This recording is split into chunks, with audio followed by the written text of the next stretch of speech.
한국인들은 태국에서 사기칠 생각이나 하는 거야? 리딩방이나 만들고 있다고. 태국 방콕에 근거지를 둔 한국 투자. 리딩방 사기 조직이 강제 송환되었다는 소식이 태국인들의 반한 감정을 더욱 들끓게 하고 있습니다. 심지어 태국 언론사에서는 한국의 실체를 낱낱이 파헤치겠다며 기자들을 파견했다고 하는데요. 그런데 이번에 한국 영상이 공개되자마자 2만 명의 태국 현지 교포들과 7,200만 명에 달하는 태국 인구 전체가 경악했다고 합니다. 도대체 어떤 사연인지 지금 바로 알아보겠습니다. 안녕하세요. 저는 제시입니다. 태국에서 신문방송학을 전공하고 방송사에 들어가서 기자로 일하고 있어요. 이제 28살 생일이 지났고 회사에선 갓 3년 차인데 이번에 한국에서 다큐멘터리를 취재하게 되었습니다. 저는 인천공항에서 나와 어깨에 걸친 카메라를 만지작거렸어요. 찬바람이 제 얼굴을 스치면서 마치 한국이 저를 환영해주는 것 같았어요. 이 나라. 저는 아버지 이야기의 단편들로만 알고 있었어요. 아버지는 항상 여기를 무슨 천국처럼 묘사하곤 하셨거든요. 하지만 제가 만났던 태국 노동자분들은 전혀 다른 이야기를 들려주셨어요. 공항을 걸어가면서 저도 모르게 설렘과 의구심이 교차했어요. 가슴이 두근거리더라고요. 이 나라가 정말 아버지 말씀대로 그렇게 훌륭한 곳일까요? 아니면 완전히 다른 모습을 발견하게 될까요? 저는 서울로 들어가는 열차를 타러 이동했어요. 열차는 제 시간에 딱 맞춰 도착했고 무엇보다 가격이 너무 착했어요. $1. 인천에서 서울까지 가는데 60km에 1시간이나 걸리는데 교통비가 너무 싸다는 것에 놀랄 수밖에 없었습니다. 그리고 모두들 질서 있게 줄을 서서 타더라고요. 자리를 잡고 앉아 공항을 벗어나는 동안 창밖을 바라봤어요. 열차가 달리는 동안 그동안 들었던 이야기들을 곱씹어봤어요. 길고 긴 근무 시간, 빠른 생활 속도를 따라가려 발버둥치는 사람들 이야기, 학생들이 느끼는 엄청난 압박감, 그리고 많은 어르신들이 변화 속에 뒤처진 채 소외감을 느끼고 있다는 얘기들도 읽었었어요. 노트를 꺼내서 아이디어를 메모하기 시작했어요. 어디를 먼저 가야 할까요? 어떤 사람들을 만나야 할까요? 열차가 서울역에 도착했어요. 이제부터 진짜 일이 시작된 거죠. 인터넷에서 읽었던 동네로 먼저 가보기로 했어요. 만약 한국 사회의 문제를 제대로 보려면 그런 곳에서 시작하는 게 좋을 것 같았어요. 빈곤의 흔적, 한국의 성공 스토리에서 소외된 사람들을 찾으려 했어요. 그런데 예상과 달리 깨끗한 거리에 사람들이 공원에서 운동하고 있더라고요. 심지어 몇몇 어르신들이 모여서 보드게임을 하며 웃고 계셨어요. 아버지가 생각났어요. 항상 한국 이야기를 하셨거든요. 돌아오실 때마다 친절한 사람들, 열심히 일하고 서로를 존중하는 나라라고 얘기하곤 하셨죠. 그런데 저는 또 다른 이야기들도 들었어요. 한국에 와서 더 나은 삶을 꿈꾸며 이주해 온 태국 노동자분들이 결국 긴 노동시간과 낮은 임금, 차별을 마주했다는 이야기요. 누구 말이 맞는 걸까요? 한국은 기회의 땅인가요? 아니면 꿈이 좌절되는 곳인가요? 저는 꼭 알아내고 싶어요. 저녁을 마치고 작은 호텔방으로 돌아왔어요. 내일은 어떤 일이 기다리고 있을지 기대하면서요. 서울에서의 첫날 아침, 저는 일찍 일어났어요. 준비하면서 그동안 들어왔던 이야기들을 떠올렸어요. 아버지는 항상 한국이 얼마나 좋은 곳인지 말씀하셨지만 저는 믿지 않았어요. 한국에 갔다가 상처받고 실망한 태국인 노동자들의 슬픈 이야기를 너무 많이 들었거든요. 그래서 저는 한국이 모두가 말하는 것처럼 대단한 곳이 아니라는 걸 증명할 수 있을 거라고 확신했어요. 카메라를 챙겨서 첫 번째 목적지로 향했어요. 노인분들이 많이 사는 동네였어요. 저는 힘들게 생활하시는 외로운 노인분들을 볼 거라 예상했죠. 근데 도착하자마자 눈앞에 펼쳐진 광경에 깜짝 놀랐어요. 그곳은 생기로 가득했거든요. 한쪽에서는 나이 지긋하신 할머니들이 어린아이들에게 전통 한국 공예를 가르쳐 주고 있었어요. 그분들은 주름진 손으로 아이들의 작은 손을 잡아 이끌어주면서 웃고 얘기 나누고 계셨죠. 한 꼬마가 알록달록한 부채를 만들어 들고는 얼굴 가득 환한 미소를 지으며 자랑하는 모습도 보였어요. 그리고 센터 반대편에서는 더 놀라운 광경을 목격했어요. 연세가 지긋하신 어르신들이 태권도를 연습하고 계신 거예요. 동작은 천천히 했지만 하나하나 힘이 느껴졌어요. 표정은 진지하고 집중한 모습이었죠. 젊은 강사가 동작을 하나하나 교정해주면서 격려의 말을 건네고 있었어요. 저는 카메라를 들지도 못한 채 그 자리에 서 있었어요. 이게 제가 예상했던 그곳이 맞나 싶었죠. 어디에도 슬프고 잊혀진 노인들의 모습은 없었어요. 오히려 이분들은 활기차고 활동적이고 행복해 보였어요. 머리를 가볍게 흔들며 생각을 정리하려 했어요. 아마 이곳이 특별한 곳일 수도 있겠다 싶었죠. 좀 더 찾아봐야겠다고 마음먹었어요. 그 다음으로 향한 곳은 소문으로만 들었던 병원이었어요. 가난한 사람들에게 무료로 진료를 해주는 병원이라길래 긴 대기줄에 화가 난 환자들로 가득할 거라 예상했거든요. 그게 제 기사에 좋은 이야기 소재가 될 거라 생각했어요. 하지만 병원에 도착했을 때 또 한 번 놀랐어요. 대기줄이 있긴 했지만 아주 빠르게 그리고 질서 있게 움직였어요. 간호사들이 독감 예방 주사를 놔주면서 환자들과 웃으며 얘기도 나누고 있더라고요. 대기실은 깨끗하고 편안해 보였고 의사와 간호사들은 환자들 사이를 효율적으로 오가며 진료를 이어갔어요. 심지어 자신의 차례를 기다리는 사람들도 화를 내거나 초조해하지 않았어요. 하루 종일 더 많은 장소를 방문했어요. 무료 진료소, 커뮤니티 센터, 쉼터 등등. 어디를 가든 모두 비슷한 광경이었어요. 서비스들은 매끄럽게 운영되고 정말 사람들에게 도움을 주는 것처럼 보였어요. 하루가 끝날 때쯤 저는 혼란스럽고 약간은 허탈한 기분이 들었어요. 제가 기대했던 이야기와는 너무 달라서요. 호텔로 돌아가는 길에 오늘 본 것들을 곱씹으며 생각했어요. 어쩌면 지금 본 것들은 겉모습에 불과할지도 몰라요. 진짜 문제는 더 깊숙이 숨겨져 있을 수도 있잖아요. 더 열심히 찾아보기로 결심했어요. 분명히 이야기에 다른 면이 있을 거라고 생각했거든요. 행복한 노인들, 효율적인 병원, 도움을 주려는 커뮤니티 서비스들. 제가 예상했던 모습과는 너무 달라서요. 중요한 사실을 깨달았어요. 제가 한국에 올 때 이미 마음속으로 결론을 내리고 있었던 거예요. 내가 본 것을 인정하기보다는 내 생각이 맞다는 걸 증명하려고 애썼던 거죠. 그런데 어쩌면 진짜 모습을 보려면 눈을 더 크게 뜨고 있는 그대로 받아들여야 할지도 몰라요. 내일은 새로운 하루니까 다시 나가보기로 했어요. 이 경험이 제가 예상하지 못한 방식으로 저를 변화시킬 것 같은 예감이 들었어요. 서울의 분주한 거리를 걸어가면 제 마음속에는 실망감이라는 먹구름이 드리워져 있었죠.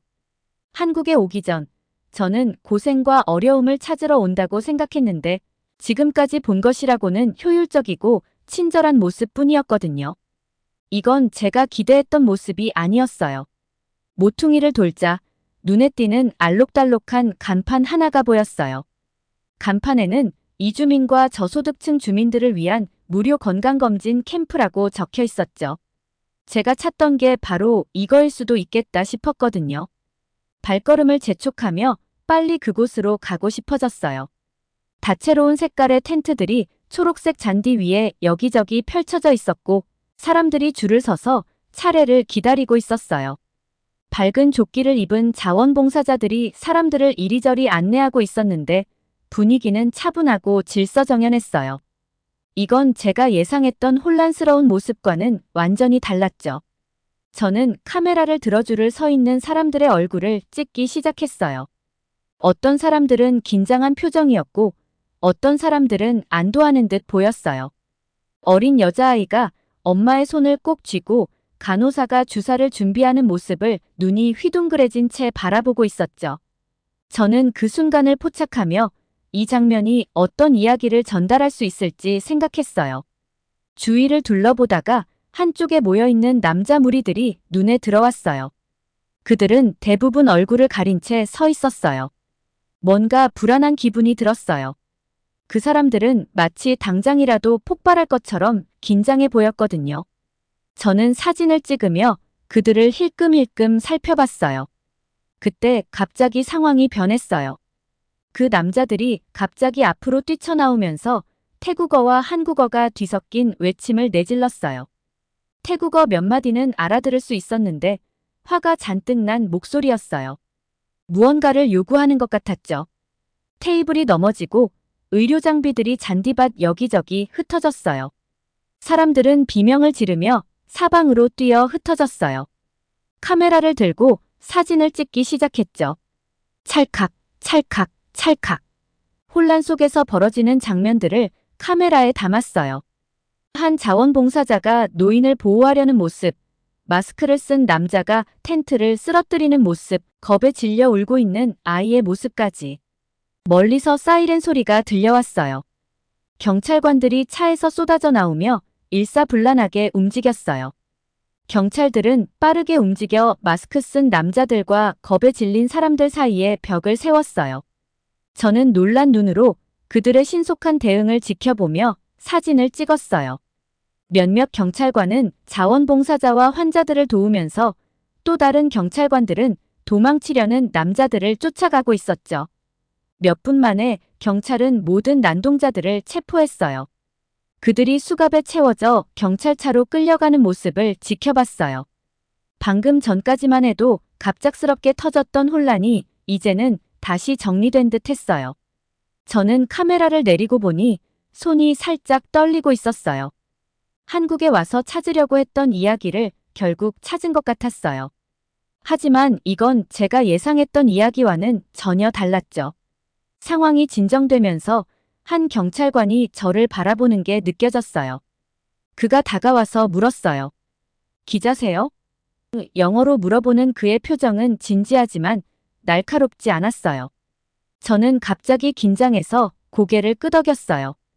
혹시 사진 찍은 것 때문에 문제가 될까봐 걱정됐거든요. 하지만 그 경찰관은 뜻밖의 말을 했어요. 궁금한 게 있으면 물어보셔도 돼요. 잠시 망설이다가 계속 마음속을 짓누르던 질문을 꺼냈어요. 저 사람들이 누구죠?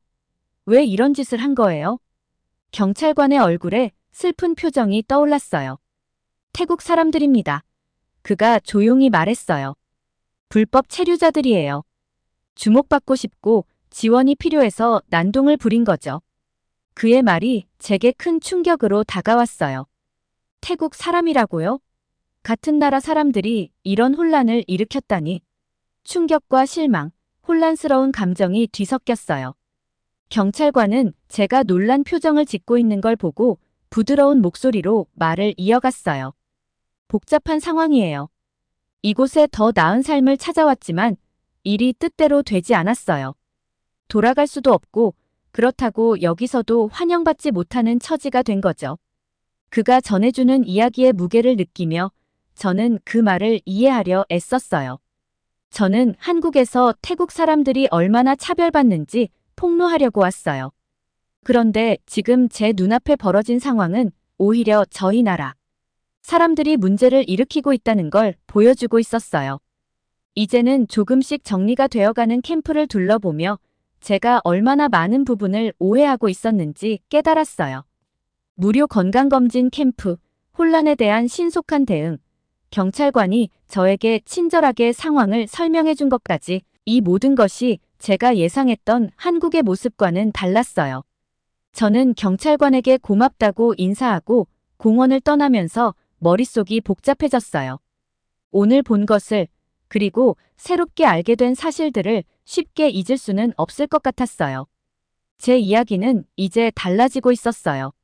제가 상상했던 단순한 선악구도는 더 복잡하고 도전적인 이야기가 되고 있었죠. 공원을 떠나면서 결심했어요. 더 깊이 파헤쳐야겠다고.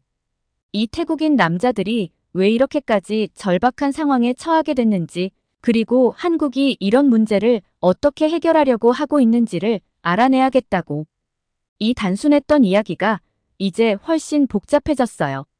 카메라를 꼭 쥐었어요. 오늘 제가 담아낸 강렬한 이미지들이 떠올랐죠. 이 이야기를 있는 그대로 복잡하고 다층적인 모습으로 전달하는 건 힘들겠지만 꼭 해야만 한다고 느꼈어요. 호텔로 돌아가면서도 긴장감과 기대감이 교차했어요. 이제야 비로소 한국에서의 진짜 이야기가 시작된 거예요. 저는 작은 카페에 앉아서 손을 떨며 카메라에 담긴 사진들을 계속 넘겨보고 있었어요. 얼마 전에 있었던 그 혼란스러운 장면들이 제 눈앞에 스쳐 지나가더라고요. 뒤집어진 테이블들, 흩어진 의료용품들, 겁에 질린 얼굴들. 그 순간의 긴장감이 아직도 가라앉지 않은 것 같았어요. 커피를 한 모금 마시면서 제가 봤던 일들을 정리하려고 애쓰고 있는데 키가 큰 한 사람이 제 자리로 다가왔어요. 고개를 들어보니 아까 그 사건 현장에 있었던 경찰관 중 한 명이었어요. 그는 예의 바르게 미소를 지으며 제 옆에 앉아도 되겠냐고 묻더라고요. 저는 고개를 끄덕였어요. 무슨 말을 하려고 온 건지 궁금하기도 했고요. 기자 맞죠? 그가 제 카메라를 가리키면서 물었어요. 저는 또다시 고개를 끄덕였어요. 오늘 일어난 사건에 대해 궁금한 게 많을 것 같아서요. 저는 몸을 앞으로 기울이면서 좀 더 자세히 듣고 싶어졌어요. 네, 맞아요. 저 사람들이 누군지, 왜 보건 캠프를 공격했는지 말씀해 주실 수 있나요? 그 경찰관의 표정이 갑자기 진지해졌어요. 주변을 한번 둘러보더니 조용히 제게 몸을 가까이 했어요. 저 사람들, 태국인이에요. 저는 그 말에 눈이 휘둥그레졌어요. 태국인이라고요? 도저히 믿을 수가 없었어요. 불법 체류자들이에요. 그가 이어서 말했어요. 최근에 좀 문제가 많았죠. 관심과 도움을 받기 위해 저렇게까지 한 거예요. 마치 누군가가 제 배를 세게 친 듯한 느낌이었어요. 저는 한국에 와서 태국인들이 얼마나 차별받고 있는지 밝혀내고 싶었는데 정작 문제를 일으키고 있는 게 우리나라 사람들일 줄은 상상도 못했거든요. 좀 더 얘기해 주실 수 있나요? 저도 모르게 나지막한 목소리로 물었어요. 그 경찰관은 고개를 끄덕였어요. 저 사람들은 더 나은 삶을 찾아 한국에 왔어요. 하지만 이를 구하지 못하고 점점 상황이 나빠지면서 일부는 범죄에 손을 대기 시작한 거죠. 돌아가고 싶어도 두렵고 여기서도 환영받지 못하니까 지금 꼼짝없이 갇혀있는 셈이에요. 그가 하는 말을 들으면서 저는 아까 봤던 가면을 쓴 얼굴들이 떠올랐어요. 태국어와 한국어가 뒤섞여서 외쳐지던 분노의 목소리들. 이제야 모든 게 이해가 되는 것 같았어요. 그런데 이건 제가 생각했던 이야기랑 너무 달랐어요. 이 일이 언제부터 시작된 거예요? 제가 물었어요. 꽤 오래전부터 쌓여온 문제예요. 그가 대답했어요. 더 많은 이민자들이 들어오고 있는데 모두가 합법적인 일자리를 얻는 건 아니니까요. 그러다 보니 점점 상황이 악화되면서 이런저런 문제들이 생겨나는 거죠. 저는 오늘 보건 캠프에 대해 생각해 봤어요. 도움이 필요한 사람들을 위해 마련된 곳이었잖아요. 근데 그런 사람들을 도와줄 수 있는 서비스가 있지 않나요? 오늘처럼 말이에요. 경찰관은 고개를 끄덕였어요. 맞아요. 하지만 그게 그렇게 간단하진 않아요. 많은 이민자들이 이런 서비스 이용을 꺼려해요. 잡혀서 강제 송환될까봐 두려워하거든요. 저는 의자에 등을 기대며 생각에 잠겼어요. 머릿속이 새로운 질문들로 어지러웠어요. 도대체 이 사람들은 얼마나 절박한 걸까? 또 얼마나 많은 사람들이 이런 불안 속에서 살고 있을까? 그럼 지금은 어떻게 되는 거예요? 제가 물었어요. 그 경찰관은 깊게 한숨을 내쉬었어요. 체포돼서 아마 추방될 거예요. 관련된 모든 사람에게 쉽지 않은 상황이에요. 우리가 이야기를 나누면서 점점 더 퍼즐 조각들이 맞춰졌어요. 한국이 겪고 있는 이민자 증가 문제와 그로 인한 자원 부족, 그리고 이로 인해 생긴 사회적 긴장까지. 하지만 그 와중에도 돕고자 하는 한국 사람들에 대해서도 알게 됐어요. 사회복지사, 자원봉사자, 그리고 이민자들의 사정을 알면서도 일자리를 제공해주는 몇몇 고용주들까지요. 경찰관이 떠나고 나니 어느새 해가 지고 있더라고요. 저는 카페에 혼자 남아서 식어버린 커피를 멍하니 바라봤어요. 원래 쓰려고 했던 기사의 방향이 완전히 흔들렸지만 새로운 이야기가 머릿속에 자리 잡고 있었어요. 제가 알게 된 사실들을 외면할 수 없겠더라고요. 더 깊이 파고들어야겠다고 생각했어요. 한국에 있는 태국 이민자들의 진짜 이야기를요. 그들이 겪고 있는 고난뿐만 아니라 왜 어떤 이들이 그런 극단적인 행동을 할 수밖에 없는지 그 이유까지요. 이건 결코 쉽게 풀어낼 수 있는 이야기가 아니었어요. 한국에서도 그리고 태국에서도 누군가는 이 이야기에 화를 낼 수도 있었겠죠. 그렇지만 중요하다고 생각했어요. 카메라와 메모들을 정리하며 여러 감정이 한꺼번에 몰려왔어요. 처음 가졌던 생각이 잘못된 것에 대한 실망감도 있었지만 제가 발견한 진짜 이야기에 대한 기대감도 있었어요. 카페를 나와 서늘한 저녁 공기를 마시며 거리를 걸었어요. 서울의 거리가 뭔가 달라 보였어요.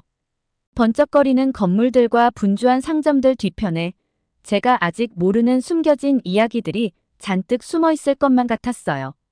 내일부터는 그 이야기들을 찾아다니기로 했어요. 태국 이민자들을 만나고 그들의 집과 일터, 숨어있는 장소들을 찾아다니면서 그들의 희망과 두려움, 그리고 한국에 오게 된 이유와 이곳에 머물기 위해 싸워야 하는 이유까지 다 들어보려고요. 제가 처음에 쓰려고 했던 이야기와는 완전히 다르지만 이게 진짜잖아요. 진짜 저널리즘이란 결국 진실을 말하는 거니까요. 호텔로 돌아가는 길에 카메라가 어깨에 묵직하게 느껴졌어요. 오늘 찍은 사진들이 제 시각을 완전히 바꿔놓았거든요. 진짜 일은 이제 막 시작된 거지만 저는 각오가 되어 있었어요. 이제 이건 단순히 한국의 문제를 드러내는 이야기가 아니었어요. 이민의 복잡한 현실, 사람들을 고향에서 떠나게 만드는 절박함, 그리고 그런 문제를 해결하기 위해 각 나라가 겪는 어려움에 대한 이해였어요. 배울 것도 많고 찍어야 할 사진도 많지만 한 가지는 분명했어요. 제가 전하게 될 이야기는 처음에 생각했던 것보다 훨씬 깊고 훨씬 중요한 이야기가 될 거라는 거요. 한국에 더 오래 머물기로 했어요. 여기 있는 태국 노동자들이 어떤 상황에 처해 있는지 제대로 알아야겠다고 생각했거든요. 좁은 골목길을 걷는 동안 제 목에 걸린 카메라가 무겁게 느껴졌어요. 그들이 사는 곳을 찾아가야 했거든요. 처음 방문한 아파트는 아주 작고 어두웠어요. 6명의 남자가 그 작은 공간을 함께 쓰고 있었는데 얇은 매트 위에 앉아 있었고 얼굴엔 피로와 걱정이 가득했어요. 제가 태국어로 자기소개를 하자 그들의 눈이 반짝이며 밝아졌어요. 여기서 어떻게 지내고 계신지 이야기해 주실 수 있을까요? 저는 부드럽게 물었어요. 그들은 마치 터져버린 댐에서 물이 쏟아져 나오듯 이야기를 쏟아내기 시작했어요. 각자 다 큰 꿈을 품고 한국에 왔다고 했어요. 돈을 벌어서 가족들에게 보내고 싶었고 더 나은 삶을 꿈꿨다고 했죠. 하지만 현실은 달랐어요. 레이라는 남자가 사장님이 3달 동안이나 월급을 주지 않았다고 말했어요. 불평이라도 하면 그가 낮은 목소리로 말했어요. 신고당할 수 있어요. 그러면 빈손으로 태국으로 돌아가야 할 테니까요. 다른 남자, 프라윗은 자신의 손을 보여줬어요. 건설 현장에서 오랜 시간 일하다 보니 손이 거칠고 굳은 살이 박여 있었죠. 우리는 누구보다 열심히 일해요. 그가 말했어요. 그런데도 항상 두려워요. 매일 경찰이 우리를 잡으러 올까봐 걱정하죠.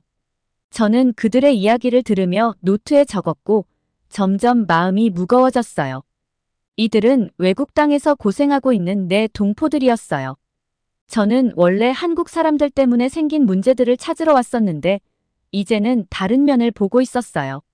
아파트를 나서려는데 한 한국인 여성이 계단을 올라오고 있었어요. 그녀는 가득 찬 식료품 가방을 들고 있었죠. 태국 남자들이 그녀를 따뜻하게 맞이하며 누나라고 불렀어요.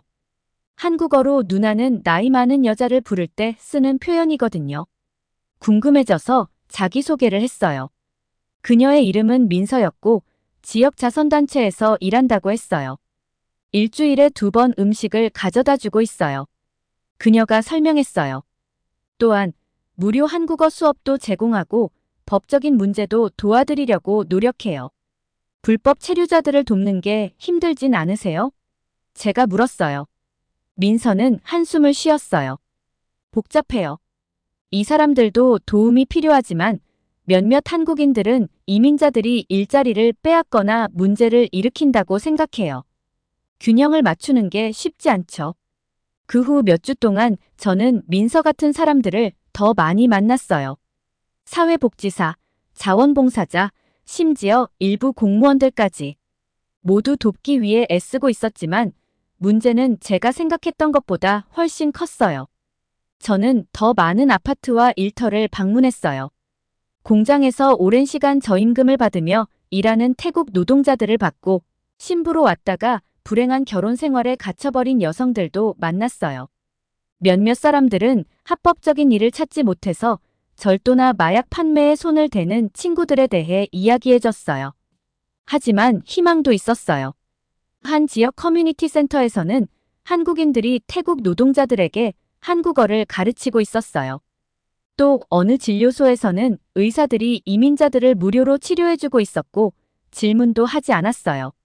심지어 태국과 한국 학생들이 이민자 권리에 대한 인식을 높이기 위해 함께 활동하는 모습도 봤어요. 어느 날 건설 현장에서 사진을 찍고 있는데 싸움이 벌어졌어요. 한 태국 노동자가 한국인 사장님이 자신을 속였다고 비난했거든요. 목소리가 높아졌고 주먹질이 오가려는 순간이었어요. 저는 카메라 셔터에 손가락을 올려놓고 어떻게 해야 할지 몰라 멈춰 서 있었어요. 그때 놀라운 일이 벌어졌어요. 다른 태국 노동자가 나서서 조심스럽게 서툰 한국어로 상황을 설명했어요. 한 한국 동료도 그와 함께 나서서 사장님에게 통역을 해줬어요. 점차 긴장감이 풀어졌고 비록 모든 문제를 해결한 건 아니었지만 적어도 싸우지 않고 대화가 시작됐어요. 그날 밤 집으로 돌아가는 길에 지금까지 본 모든 것을 떠올렸어요. 한국은 아버지가 묘사했던 완벽한 나라가 아니었어요. 그렇다고 제가 예상했던 잔인하고 무정한 나라도 아니었죠. 큰 변화 속에서 균형을 찾기 위해 애쓰는 서로 다른 면모를 지닌 나라였어요. 저는 태국에 있는 작은 아파트에서 컴퓨터 화면을 뚫어지게 바라보고 있었어요. 한국에서 돌아온 지 몇 주가 지났고 저는 매일 다큐멘터리 작업에만 몰두했어요. 지금 이렇게 글을 쓰고 있는 이 순간에도 저도 모르게 미소가 지어져요. 제 여정은 처음에 생각했던 것보다 훨씬 더 많은 걸 저에게 가르쳐줬어요. 멋진 모험이라는 건 결국 그런 게 아닐까요?